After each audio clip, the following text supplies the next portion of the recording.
Hoje vamos ver como está ficando o time do Vasco para o segundo turno do Campeonato Brasileiro, com as saídas e com as chegadas dos novos reforços do Vasco. Vou te mostrar como está ficando o esboço desse time do Vasco, desse elenco do Vasco, se o time está melhorando, se o time está piorando, qual é a projeção também do Vasco com essas saídas e com essas chegadas. Vem comigo então ver. E é assim que está ficando o time do Vasco para a segunda metade do ano de 2025, o Vasco que precisa fazer um bom segundo turno se quiser não ser rebaixado para a Série B de 2026. E cara, a gente tem aqui o time do Vasco com o goleiro Léo Jardim no gol, que é uma certeza que vai permanecer, tá de contrato novo, renovado. Na lateral direito o Vasco tem o Paulo Henrique, tem o Puma, né, dois jogadores também que vão permanecer pelo menos até o final da temporada, o Paulo Henrique sendo titular e o Puma sendo ali o reserva imediato. O Puma que voltou a ganhar minutagem nesses últimos jogos, anteriormente ele não estava jogando muito,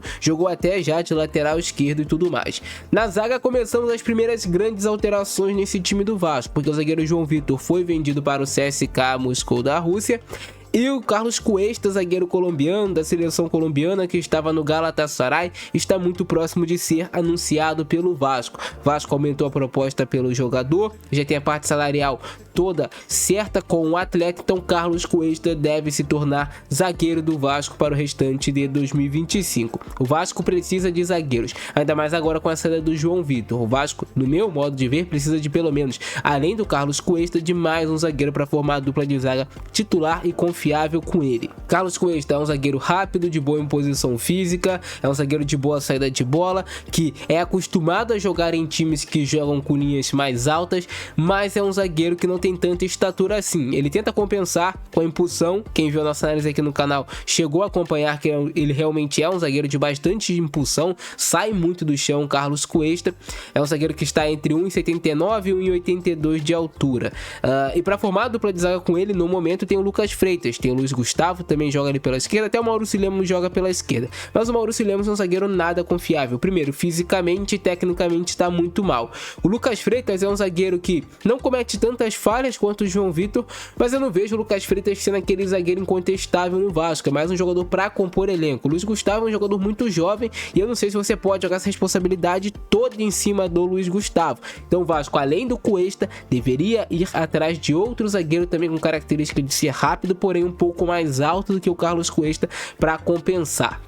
Meu modo de ver. E também acho que o Vasco ainda vai ao mercado em busca de mais um zagueiro além do Carlos Cuesta. Na lateral esquerda é o Lucas Piton. Existem especulações que o Piton pode sair para o Milan, mas eu acho que ele vai ser mantido no Vasco pelo menos até o final do ano. Se o Vasco vender o Lucas Piton agora, teria que agir muito rápido no mercado para contratar outro lateral esquerdo, porque o Vasco não tem lateral esquerdo no seu elenco além do Piton. O Vitor Luiz eu não considero jogador de futebol, com todo respeito ao atleta. Não dá para você contar com o Vitor Luiz, a gente sabe o porquê. Agora, na questão de volantes, o Vasco também deve ter mudanças. Matheus Carvalho e o Sforza podem estar de saída do Vasco em breve. O Matheus Carvalho tem uma proposta pelo atleta vindo do futebol de Israel e o Sforza, o empresário dele, junto com o Vasco, estão buscando alguma coisa para o jogador ser negociado e para o Vasco não perder tanto dinheiro do que investiu no Sforza. Agora, chegou o Thiago Mendes como reforço, que já está confirmado, está treinando, já está jogando, em breve pode jogar de titular. Tem o Hugo Moura, tem o Tietê e tem o Jair. Então o Vasco tem pelo menos 4 bons volantes no seu elenco. Então o Vasco tem pelo menos 4 bons volantes no seu elenco, não é uma prioridade, não é uma lacuna que fica para essa segunda metade. Claro, se tivesse uma oportunidade, você contratar um grande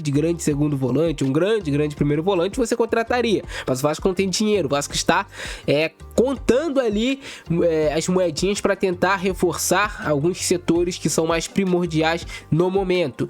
Agora, a ponta direita é uma região que o Vasco está reforçando. Carlos Andrés Gomes, jogador colombiano, está de chegada no Vasco. O Vasco e o Rennes já estão em fase de troca de documentos. Em breve ele deve ser anunciado oficialmente como reforço do Vasco. Andrés Gomes, jogador rápido, jogador que tem ataque à profundidade na última linha, jogador que pode jogar também com contra-ataques. É um jogador que chega para ser uma opção diferente de velocidade nesse elenco do Vasco, a gente não tem tanto assim. Agora, ele joga na ponta direita, pode jogar também pela esquerda, já jogou assim na carreira dele. dele, mas a preferência é pela direita, aonde joga o Ryan, que hoje é o titular incontestável do time do Vasco, um jogador importante, vem fazendo gols, é um jogador muito badalado também pelo futebol europeu. Existem notícias de que pode pintar propostas ainda nessa janela pelo Ryan, e aí dependendo do valor, o Vasco não seguraria, dependendo do valor, claro, se vier um valor para mim abaixo de 30 milhões de euros, o Vasco não deveria negociar o Ryan. Acima disso, perto de 40 milhões de euros, quem sabe sim, porque aí você ganharia dinheiro talvez para reforçar outras posições também do seu time. Agora, para ser o camisa 10 do Vasco, o Felipe Coutinho é a única opção que a gente tem, porque o Garré entra de vez em quando aí como camisa 10, mas pouco acrescenta. Na meia esquerda, ponta esquerda, tem o Nuno Moreira, tem o David, tem o Lloyd também que pode jogar por ali, mas o Vasco ainda busca um jogador que chegue com status para brigar por posição de titular nessa ponta esquerda. E aí, como centroavante, o Vasco tem somente o Verratti, tem o GB, mas está se recuperando de lesão, até pegar ritmo de jogo é complicado, cara. Então, o Vasco, no meu modo de ver, teria que buscar mais um centroavante, mas o Vasco não está ativo no mercado para isso. Até agora as novidades são Carlos Cuesta, que está muito perto de ser anunciado para a zaga, o Andrés Gomes e o Thiago Mendes nessa janela, esses 3 reforços do Vasco. Deve chegar pelo menos aí mais um zagueiro e mais um ponta pelo lado esquerdo, eu acredito, para fechar esse elenco do Vasco. Se tá melhor, se tá pior, cara, eu acho que se esses jogadores, é claro, é muito difícil a gente prever o que vai ou não acontecer, mas o Thiago Mendes tem qualidade para ajudar, o Carlos Cuesta é melhor do que todos os zagueiros do Vasco, isso eu tenho certeza. Se ele tiver com ritmo de jogo, chegar, já vestir a camisa e ajudar, vai ser muito útil.